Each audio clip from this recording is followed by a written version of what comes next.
So let's go ahead and jump in then. So we are going to bust some myths today. So a little bit about me. You've heard a little bit already. So my name's Julie Thiel. My company is Thiel Talent Strategy.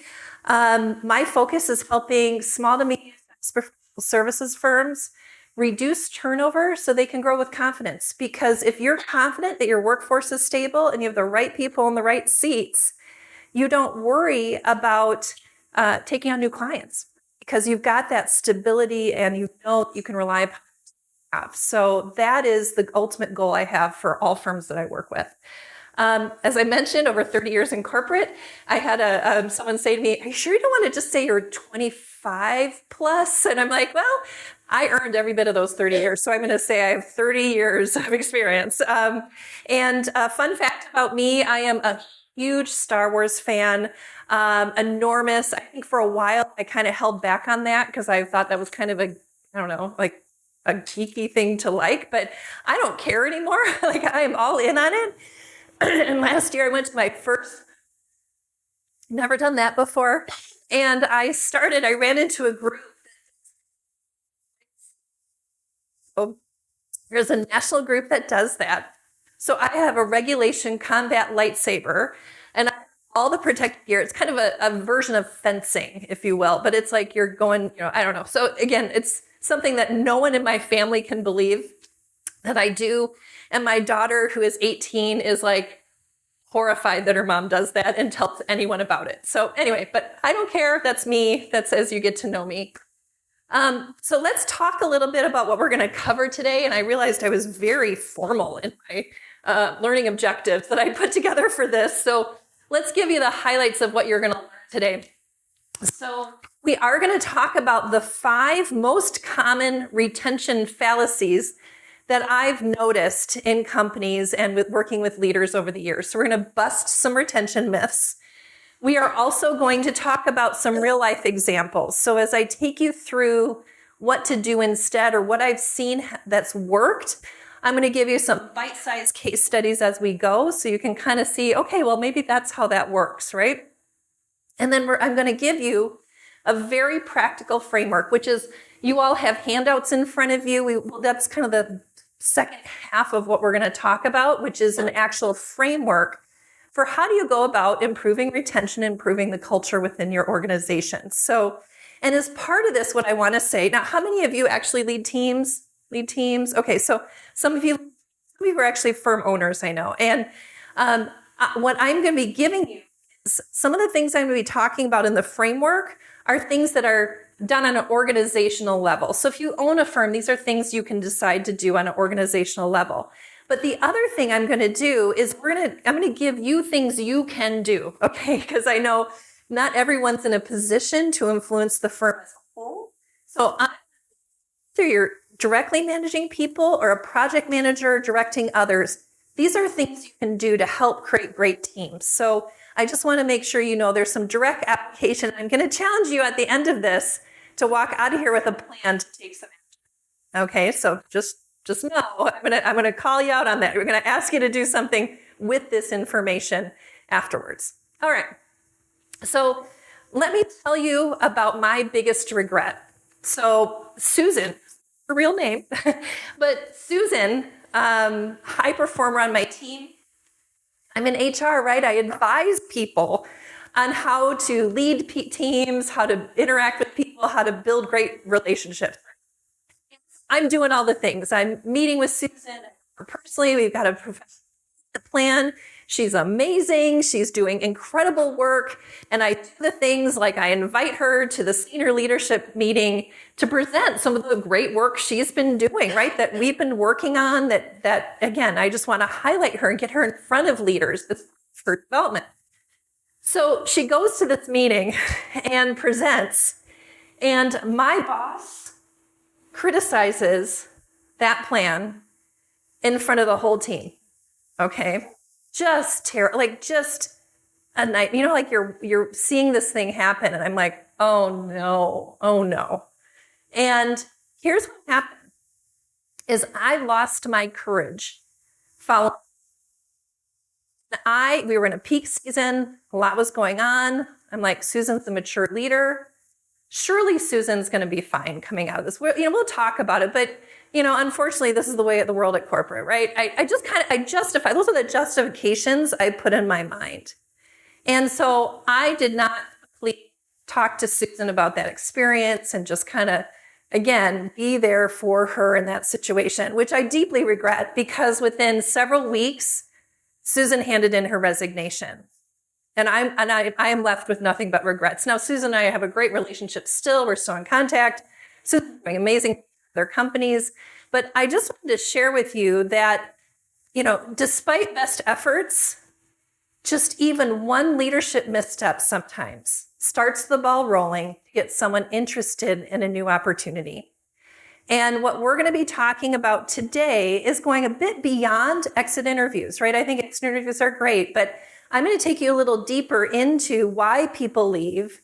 And let's even break down again. I want to empower you to walk out of here with actions that you can take with your team in order to build greater chance that the people that, again, especially your top performers, that people are not going to leave, that you're not going to be surprised. But I am very curious, how many of you have been kind of blindsided by resignation? Okay, several of you. And I did a poll here on LinkedIn not too long ago, and not a ton of people responded, but of the people that did, more like 60% have been blindsided more than once. Okay, so it's common again. And so what I'm looking to do is take you a little bit into the things that I have seen that maybe people think work that don't work, or ways that they look at turnover. So let's start talking about the 5 retention fallacies. Okay, and I'm a little controversial on some of these, I'll admit. Okay, so I have a little different view on this. So I'm going to push your thinking a bit as we go into this. So the first one, it's all about the money. When people leave, they always say, well, I couldn't turn it down. I got a great offer, which again is true, but I believe something else got the ball rolling. Okay. I mean, I don't believe that people truly are coin operated. Okay. Like, I really don't believe that. Now, well, let's be honest. There are some amounts of money that any one of us would probably have to make a move for, right? But we're not even open to it unless there's something else going on that is a disappointment within the organization. So that's the first fallacy. And again, saying I left for the money is a kind way that people often cite when they leave, because they don't want to create what it was that was missing that they wish had been in place, that again got the ball rolling for them to leave. Well, let's do an engagement survey. Let's see how we're doing, right? Let's do an engagement survey. How many of you do engagement surveys? Okay. I'm a total hater on engagement surveys. However, they are 1 point in time, and they're an average. So everything you get from an engagement survey, by its nature, does not identify the person that it came from, right? And so you're kind of left with, they capture a moment, not the consistent experience, and they don't really capture what the individual thinks either. And just because everybody thinks it's great over here, your top performer may be in a very different spot. So I think they're helpful. I just think they're a lot of money a lot of times, and it's sometimes very hard to know what to do with the results.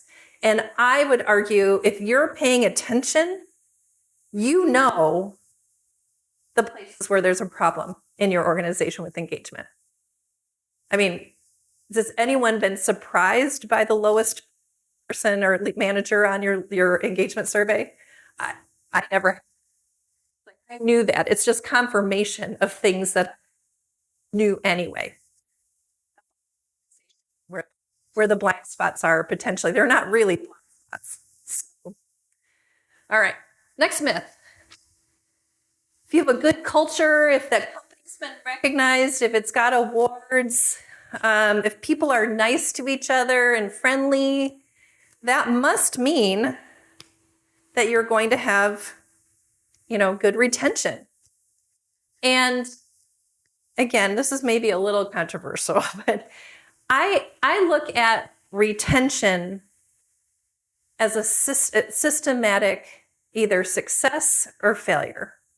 Organizations are systems. They're all these pieces that go into every experience. Think about it. What's important to you about your job may be different than the person sitting next to you. We all have different things that motivate us. And what I've seen happen, and I talk about this in one of the examples, is you can have a really nice place to work, but if people don't do or not getting good direction, they'll leave. Like that is a risk factor as you look at organizations. You have to look at the whole picture.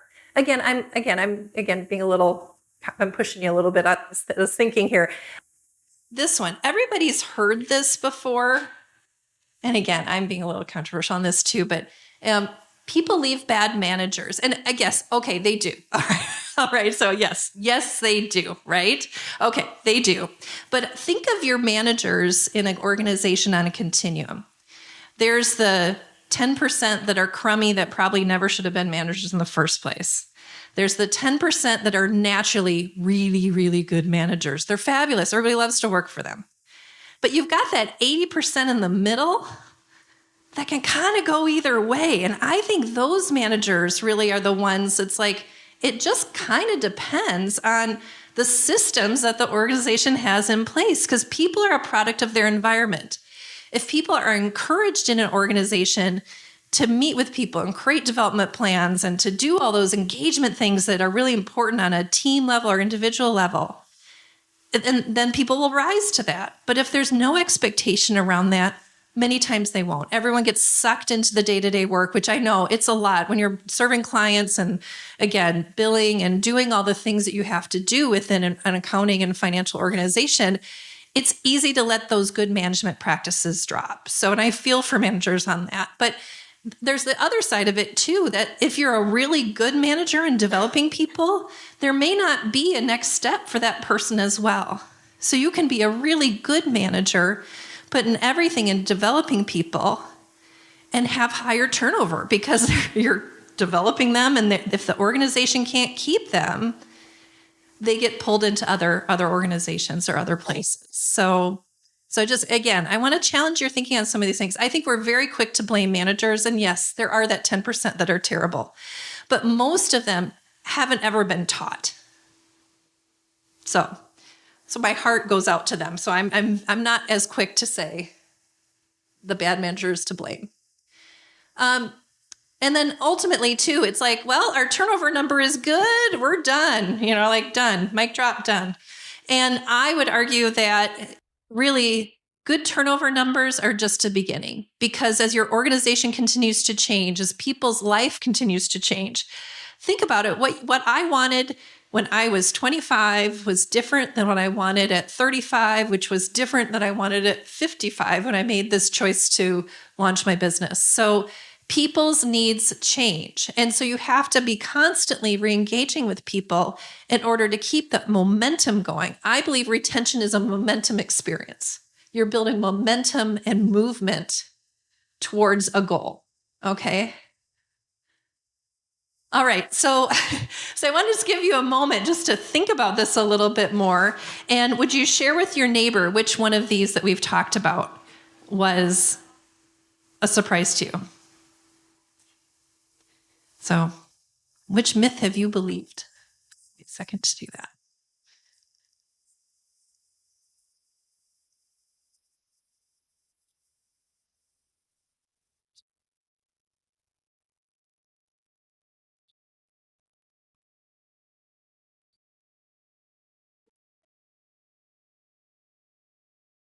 Okay, anyone want to share? Just to ask you, we're doing good on time. So wondering, anybody want to share what struck them, or anyone?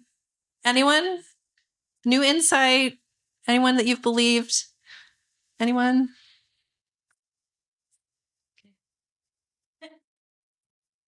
So the one that resonated with me was myth number 5. Once turnover is under control, work is done. And really what you said, people's needs change, so you have to engage them. I feel like at this point in my career, my needs are changing. I don't feel like they're recognized. I don't feel that upper management is really listening to me. And I've seen other people come and go above me, below me, and I feel like I'm headed in the same direction as they are. So, yeah. Yeah, I just want to recognize if you don't feel like your contributions are being valued, I mean, that really does stand out. And that's tough. It's tough to keep contributing if you feel like what you're doing isn't being noticed or matter. So that's huge. Thank you for sharing that. That is a big deal. It's a big deal because, again, people's lives change and what they want changes. And so you've got to keep re-engaging people. So thank you for that. Thank you. All right. Well, let's jump into, we kind of like, I pulled you into all the problems, right? So I'd like to start talking a bit about the solutions. So, and this is where we're going to start talking about your handout. So just kind of keep an eye on that. We're going to kind of start following this a bit and walking through your handout. So as I was thinking about all my experiences with building culture, retaining people, creating systems within organizations that really work, I came up with my own framework. So, and that's what you're seeing here. So this is a combination of what the research says about retention and the things that make a difference, and my own personal experience, because I think that some of those models don't reflect everything that I've seen and that I really believe in strongly. So the acronym because you need a good acronym if you're going to have a model, right? So I came up with a model of growth because, again, I believe that retention and growing your organization are intertwined. Like you can't grow without a solid base, and retention is how you do that. I think, again, hiring people is amazing. It's kind of like the bright, shiny object in companies. Like it's exciting to get to hire people, but you can't forget about the people that are already there. And so I think there's a balanced approach to doing that. So what we're going to do is go through each of them. And for each of these 6 categories, what I'm going to do is tell you a little bit, we're going to define it a little bit further. So you'll hear a little bit of the definition. I'll talk through at an organizational level the types of things that are included in that category. I'll talk through a short example of where I've seen this make a difference and one of the reasons why I feel so strongly about every single one of these 6 categories. And then we'll move into something of what you can do. And what's listed on your handout are the what you can do pieces, because I wanted you to walk out of here with a list of things that you can actually put into practice. Okay, so let's get started. We're going to start with the one that I think is often missed. If I look at most engagement surveys, this topic is rarely covered, which just surprises me. People need a great beginning with your organization in order to make the decision to stay. You know, I think we often miss, like, yes, during the recruiting process, you do need to sell. You're selling the company, you're selling the opportunity, you're, kind of getting them emotionally involved. And I think what often happens, people put a lot of effort into that. Then people come and it's like, okay, you're here. Good luck. So the things that I've found, so you have to get hiring, selection, and onboarding right. And so, a couple of these that I was going to highlight is maintaining engagement between the offer acceptance and start date. So that's kind of like the black hole of the recruiting process. So you've sold someone on the job, they've said yes, and then you don't talk to them until they start in 3 to 4 weeks sometimes because of putting in notice, transition time, things like that. That 3 to 4 weeks can make or break someone's experience with you because think about it. If you've ever left an organization, you let them know you're leaving. Sometimes they do a counter, sometimes not. I mean, it just depends on the organization. And then after that, everybody tells you how much they love you and the impression that you've made such a difference. What are we ever going to do without you? Everything's going to fall apart when you leave. I mean, literally, I don't know why we wait till someone's leaving to tell them how important they are. I mean, we do. I mean, it's just shocking. So if you've ever left, I mean, it's like people just show all the love in the world. And so that's a critical moment for people where they get a little uncomfortable. Like, I know this company, I know the good and the bad. People love me here. Am I making the right decision to move or not? So it's a very simple matter to engage with people, to have a call. How did it go giving your notice? How is the transition going? What do you have planned on your time off between the jobs? I'm glad you're taking some time off between the jobs. What are you going to do? I mean, just be a human in it, right? I mean, I think a lot of engagement and management is just thinking about people from a relationship standpoint. So a lot of great things listed here, but that was one that I really wanted to highlight about what Great Beginnings is. Yes, let's get you. So who should be the person to do that? Is that the HR person? Is it the, in an accounting firm, is it one of the partners? Who's doing that? I think whoever they're reporting to, because that's the primary relationship. So if they're reporting to the partner should do it. If they're reporting to you, you should, it's like whoever it is. So if you hire a tax staff, they will be reporting to 20 different people. There's not a specific one person relationship. That's a challenge in our practice. You need to pick one. So pick one, pick one, give people an anchor, right? I mean, it's like people need an anchor. And this is the idea of having a buddy. Lots of times there's a peer or someone who's just a few years ahead that can partner with that person and do that. So that's what you do. You identify one and make them responsible for that relationship. Because again, it's hard for any one of us to have a relationship with 20 people, right? You're going to pick a few. So pick a couple that you think might be a good match, have one be the primary, make other introductions. So part of that onboarding process is being thoughtful about that. Yeah, absolutely. Okay, another question. Just a comment about that. We do team interviews, and as the boss, I don't go to them. So if it goes well and they've done their, personality test and they're going to be hired, when I talk to them about money and everything, I talk to them about the team interview. There's always a person that they highlight. Oh my God, this person seems really nice. I really like them. That's the person you use. That is great advice. Thank you. Thank you. And I'll kind of transition then into the next piece of this, which is my example. So organization I was working with had some problems with what we call quick quits. So people who leave in the first year. So if you're not doing that statistic, I think it's a good statistic to look at because there's something really wrong if someone leaves in the first year. So something went awry, like you picked the wrong person. There's something on that beginning process that just isn't working. And in interviewing new hires, as they were in their first 60, 90 days, what we identified is that when you're going into jobs like in professional services, you have peak periods, you have things that are challenging about time-wise about the job, and you have things that are fantastic about the job.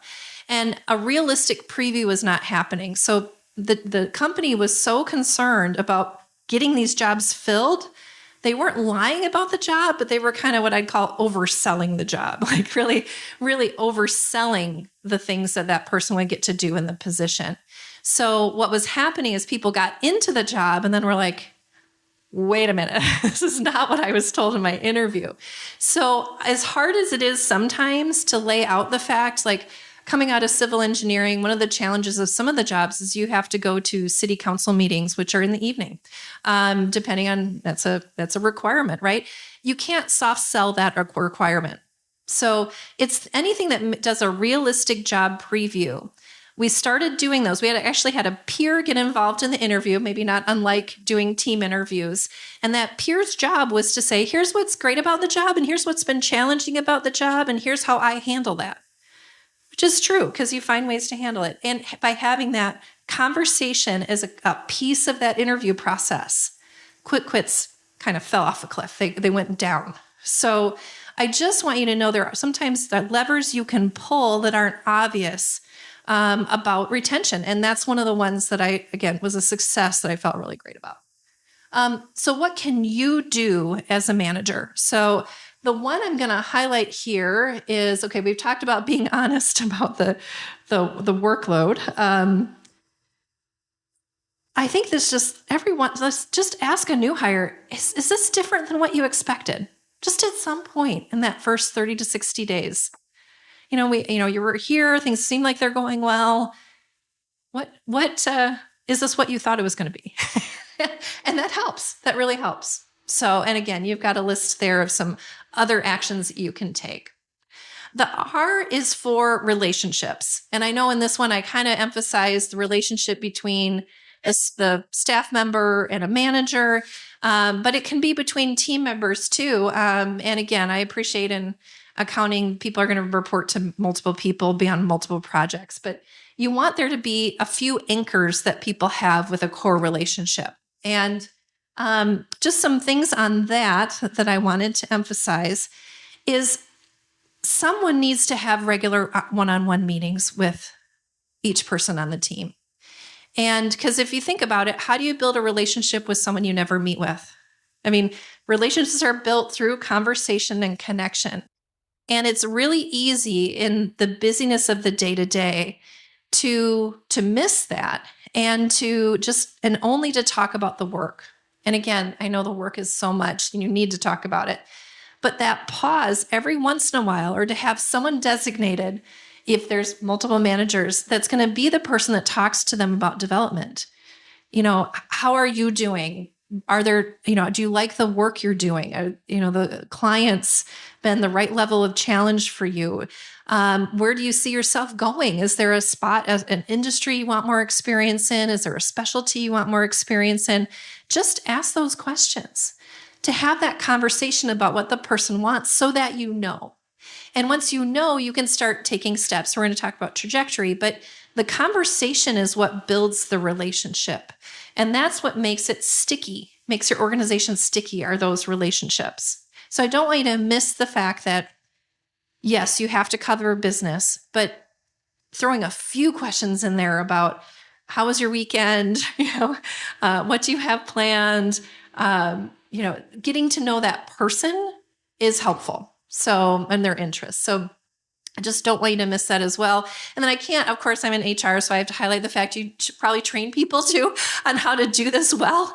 There are tips and techniques. There are, best practices when it comes to making sure people know how to set goals, give feedback, create a development plan. All those skills you can teach those. People can learn those. And managers appreciate having a little bit of a tool set to deal with the situations they run into. So don't miss training. Training is an important piece that I think is easy to set aside in the business of the day-to-day. So an example I want to give, organization I was involved with, I was actually got to lead what we called authentic leadership training, which is not the skill side of management, but I would call more the self-awareness side of management. So this idea of, would you want to be led by you? And doing some of that self-reflection for people, and then also introducing ideas around emotional intelligence. We had a whole series of training that we took our leaders through several times a year, and we made a commitment to get every leader through that training. Took a little while, but we got everybody through it. And as a result, when that company was eventually acquired, because again, that does happen to successful companies, so you often will get acquired. We were able to retain, it's because of that stickiness of the culture and how strong that was, we were able to retain all of our key staff through the first 18 months to 2 years of the acquisition, which is really often very hard to do. So I credit that training being the common language and the common expectation that kept everyone together. So really important to be thinking about what's needed in your organization to get what the culture you're intending across. So, and what you can do. So meet with people. So again, if you're an organization that doesn't do this or doesn't encourage this, you can still create your own little culture and retention bubble. Okay. And I encourage you to do that. I mean, lead your team in a way that you think is right and meet with them. Schedule regular one-on-ones. Ask them how they're doing. I mean, it's a simple thing, but it often gets missed. And then my takeaway from my Susan story that I would say to you is always address issues conflicts in the first 48 hours. Don't let them fester. That was my takeaway. That was the thing that I've just held on to from that experience, is that if something is wrong, either in your relationship or you see something happening, have the conversation. And even as a peer, you can do that. I mean, this is not just managers. If you care about your team, which I know you do, if there's been a conflict that you're like, gosh, that stunk. How are you doing after that conversation? Or I think that was a little unfair. What happened? Let's talk about it. Like, how are you going to respond to that? I mean, be a friend, be a support, be the person that asks how you're doing and is there to help. So, because we spend a lot of time at work, and I just have always leaned into, I'd rather really enjoy my coworkers and lean into those relationships and go deep than not. I find work to be, for me, more rewarding when I've got deeper relationships with people. You're not going to have that with everyone, but for the people that you do connect with. Yeah. Conflict with my past boss, Friday afternoon at 4:00. And so like Monday morning, she sends me this really nasty email. So like, what should have been her go-to? What should she have done? I think it's about, well, first of all, she should have reflected perhaps a little bit more than she did. It sounds like if she was, I would probably recommend reflecting, and a little bit of emotional intelligence training, perhaps. But I think, I had that happen once where I had a same boss, did, again, kind of criticize something I was doing in public on a Friday before the weekend. Okay. And I came in, and I'll tell you what I did. He was a little sheepish about the whole thing the next week, but I sat him down and I said, look, I don't want to work with you this way. I called a meeting. Like, I just said, look, I don't want to work with you this way. Like, I want to have a different relationship with you. And I thought we had a better relationship, because it's someone that I did feel like I thought we had a better relationship than that. Obviously, I'm very frustrated. I spent the weekend frustrated, but let's just set the stage that this isn't going to happen again. And so I kind of came in strong on it, but I had the relationship where I could do that too. So, and it did improve our relationship, right? I mean, it's like, every relationship has conflict, right? I mean, every relationship does. And the more you work with people, the more opportunity there is for conflict. The question is, how do you handle it? And I believe just think about the people that are your loved ones in your life, because you have that relationship, you can survive conflict, right? Your relationship can survive the conflict that naturally happens. It's true in the workplace as well. So that's one of the reasons why I advocate for the relationship, because it helps you ride out hard and challenging times, which are inevitable. So yeah, one question, then I'll keep going. So on that, as a manager, you have to tell people if they're going awry. So hopefully it's always nice and friendly, but sometimes it's just not. Let's face it, we're all human. Maybe they had a bad day. Do you recommend at that point, like when they need to address it, rather than bringing them into the office? Okay, because then I think it's like going to the principal's office, take them out to lunch, because it kind of, settles things down before they talk about it. I know not a lot of people do that, but I was curious on your thoughts. Well, I think that is a great way to approach it. However, not everyone's going to be comfortable doing that. And I think it's more important that you have the conversation in private, wherever that is, and to address it quickly.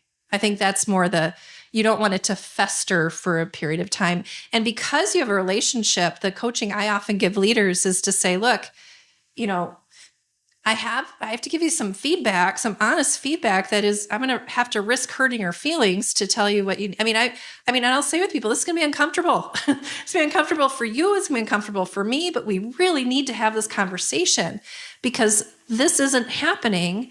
And I need you to do that work, whatever it is. So then you get into the detail, but again, lead with the relationship wherever that is. Again, it's your call. Your people, like going out to lunch. I think that's a really nice way to do it, but people can also just be like, sometimes the cue of a meeting in the office lets people know it's serious. So sometimes emotionally that can help people, because going out to lunch can sometimes, again, you know your people, that may feel like, okay, we've got something cool to talk about. We're going out to lunch. And then, so you have to decide whether it's going to be a surprise or not. So that's the big thing. Sometimes the meeting is helpful because people kind of go, oh, oh, there's something going on here. So no, good questions, good conversations here. I'm going to keep going here. Organizational clarity. So this is the idea of having roles, company direction, and expectations being clear. And clear reporting relationships is really important. So making sure people know where they fit in the organization, who they go to for issues, making sure kind of all that network, that internal invisible network is visible to people. They need to know where they fit. And especially even things like clear channels for problem solving and expressing concerns, people need to know who to go to. Because if they don't, they're just going to talk to their friend, and that doesn't do anything constructive. You want concerns and problems to go a constructive path rather than wherever people decide to take it, so that you can actually do something about it. So the example I'll give is a regional office that I worked with suddenly had 20% turnover. And when you've got a team of 20 and 20% of the people leave, that's really hard. I mean, that is a disturbing amount of turnover for an office of that size. And so I went in, did a series of interviews to meet everyone, kind of understand what was going on. And what we found is that people in the regional office were super confused about, did they report to the partners in that office? Did they report to the regional person? Like, were they in their service line? Like, people really didn't know. And so part of the intervention there was to make sure they knew local leadership was ultimately in charge, because that's who they knew too. Like, if you have a problem or concern, or you want to know that people that know you are advocating for your career, right? And so that confusion was causing turnover, which, again, once it was addressed, made a huge difference, kind of settled things down, and they got back to stability.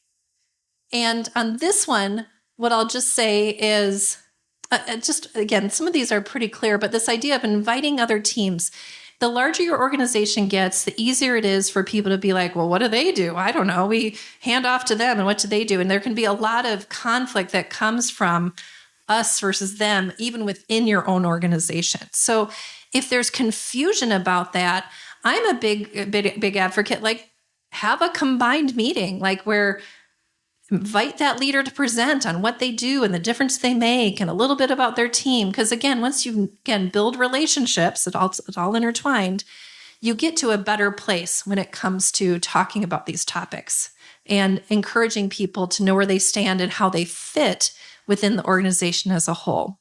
So that's something that happens a lot of times as organizations grow. Work that works.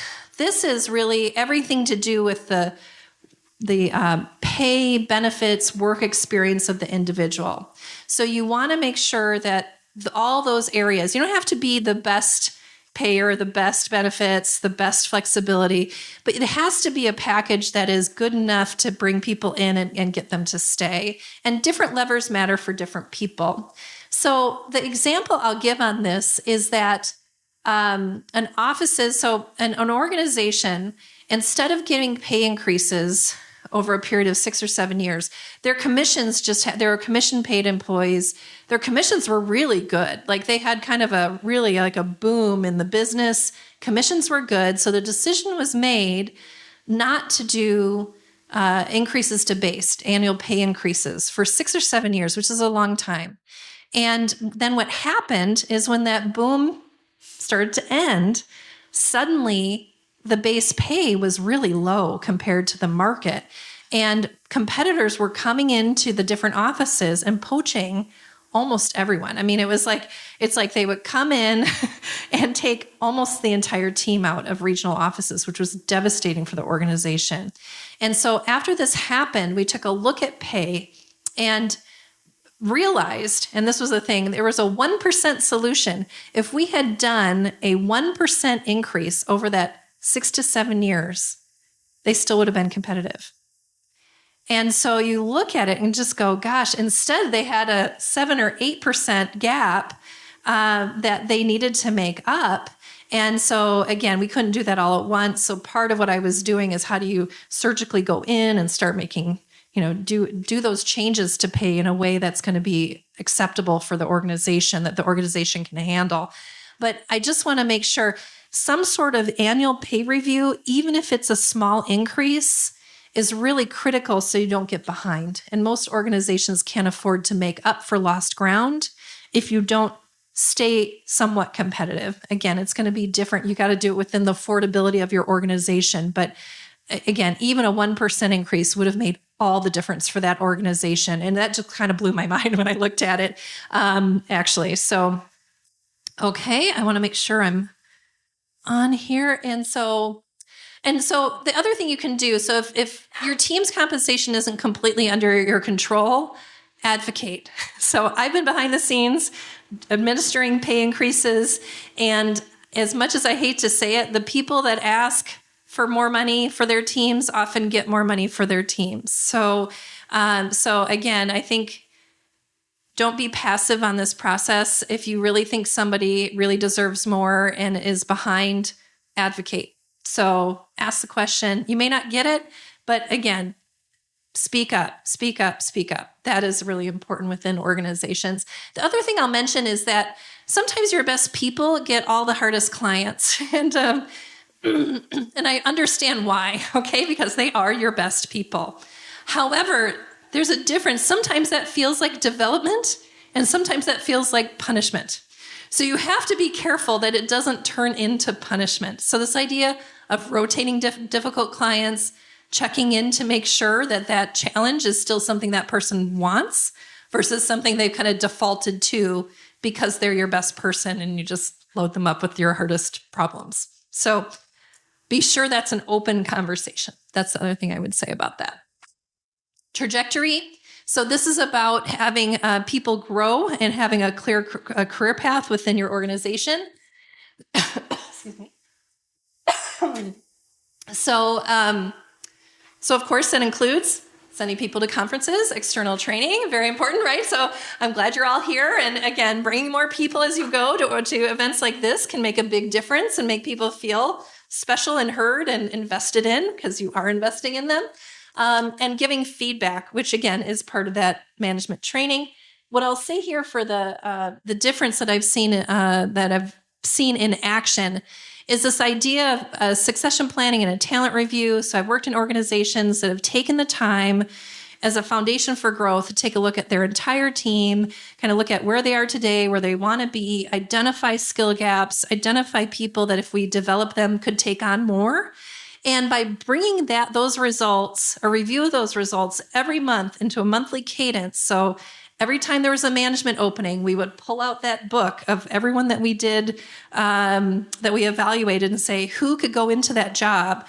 We were able to get 60% of all leadership positions filled internally, mostly through promotion, which was amazing. And I'll also tell you, mostly women really benefited from this because we were looking at the current pool and saying, who's got the skills, who's got the leadership skills? And I'll tell you, I think women have a better, again, relationships, generally speaking, all those things that you see in good management. So women really benefited from this. I think we had, that executive team was 40% women, which was amazing as we put this process into place. So it was a really wonderful way to advocate for more diversity and making sure there was a career path for internal people, which was very motivating. So what I'll say here is, again, nominate your team for training, make sure that they're getting invested in. And again, I know you have to do that within your budgets, but look for those opportunities and give stretch assignments. Give people a chance. 5 minutes? Okay. So give people a chance to grow their skills through experience. So bring them along with you. I love bringing people along with me in conversations to hear how I handle something that's hard, to hear how I handle a management team meeting, how I present. That was always a great way to build skills within HR. And then finally, higher purpose, showing employees how their work connects to the firm's success. So having clear values matters. And I know I talked about that a little bit yesterday during the podcast, but we talked about principles. So whether it's principles or values, your company has to stand for something. And that can be uniquely you. And the example I'll give there is that a manufacturing company I worked with decided to be rebels. Okay, they didn't want job titles. No one had an office. And again, you were promoted because of, we would add more scope to you was your promotion. It wasn't a title. They just kind of went completely different, like anti-normal normal organizations. And what happened, which was pretty amazing, is we attracted people that wanted that. If someone really wanted normal structure, they in the interview process, they're like, I don't think so, right? But we found people that loved that culture, that wanted something different. And it really created this really interesting, kind of innovative, frankly, kind of rebellious culture. But that's what they wanted. They wanted to be innovative and different and stand out from very conservative competition. So you kind of have to pick your shot with values, right? You can be, it's got to reflect who you want to be. And if you do that and communicate that, you'll start attracting and deflecting people that want what that says, what you stand for. So that's very important. And then finally, I mean, on that, there's a lot you can do, but, help people, encourage people to get involved in the things that matter to them as bottom line for higher purpose. So what I want you to do as part of this, and as I wrap up here, look at this growth framework and decide if there's one that stands out to you. I know I've gone through them pretty quickly. Decide one that stands out to you. And then as you're looking at that, I'll just give you a little bit of behind the scenes of other things I've seen that matter. So the real drivers, oftentimes, development dead ends. People don't know where they're going to go within the organization. Invisible contributions, which we've talked about. So if you feel like the work you're doing is not noticed, that's a risk factor. If you micromanage your top people, that's a risk factor because your top performers want autonomy as much as is reasonable, of course. Give your top people a voice in what's going on. Have them be able to contribute at a higher level, more towards strategy, more towards direction. And then also workload inequality also stands out a lot. We've talked about that already. And I think pay becomes a validation. That job offer becomes a validation. So people if they're disillusioned in the job they're in, getting that offer kind of is like, well, someone does think I'm special. Someone does think I have something to offer. Someone does think what I have is value, even more value than my current company. So that's often, from a psychology standpoint, why that offer is attractive. And that's a little bit of what you're up against. So as you're thinking about retaining people. And then some early warning signs, people start to withdraw. So whether that's communication, they don't volunteer to mentor people, and team dynamics change. So what I want you to do, my challenge is this week, check in with one person on your team that you think might be at risk. This month, implement one of those activities, just one little bullet that's on there into the way you lead or the way you deal with your staff. This quarter, have a career development conversation if you're a manager with your team. Just a few minutes. So have that connection point. And the key insights, speed matters when you see something is wrong. So we talked about that 48-hour rule.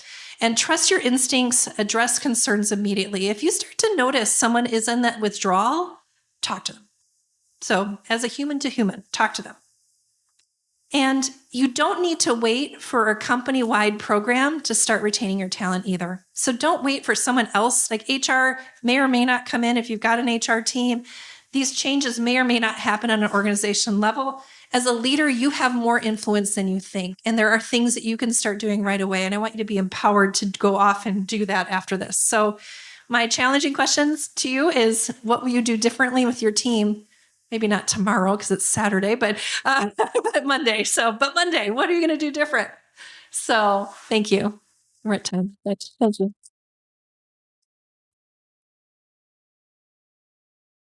Available for questions.